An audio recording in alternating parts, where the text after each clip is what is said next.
Om klokslag 10 uur gaat het rolhoek van V&D onder Nijstad voor het laatst omheeg. En er is dadelijk aardig vlecht op een kooi. Een gewone V&D is het al lang niet meer. Het gaat om één vlier met een hele behind collectie restpartijen die het met 90% kwatting verkocht wordt. Wat er wordt leidt met zo'n hege kwatting, dan is er een klandiesje. Heb je nog wat voen?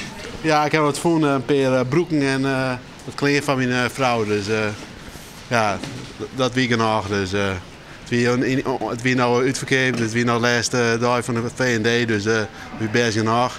Voor u is dan, hè? Voor het personeel is het minder natuurlijk, maar ja, wij ja. Ja, 90% kwarting. Precies, dat klopt. Ja, dus dat is voor u is dat mooi naam. Nou, ik zeg, voor het personeel vind ik het ook heel erg, moet ik zeggen, en voor de klanten natuurlijk. Dat is ja. En voor de stad Leeuwarden is toch ja. Hè? Veel mensen komen van buiten en dan nou toch even V&D. En nu is V&D er niet meer. Voor de maaiwerkers is het een dag met minder gevoelens. Na deze week hebben ze haar werk definitief kwijt en is het verhaal van V&D oer en uit.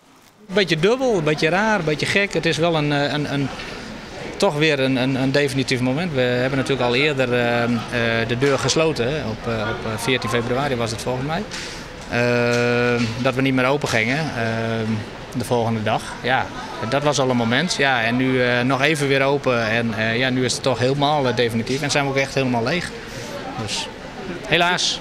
Het gebouw wordt de komende tijd verbouwd. Hier achter het plastic komt een winkel van Zara. Die winkel gaat van het eerste open.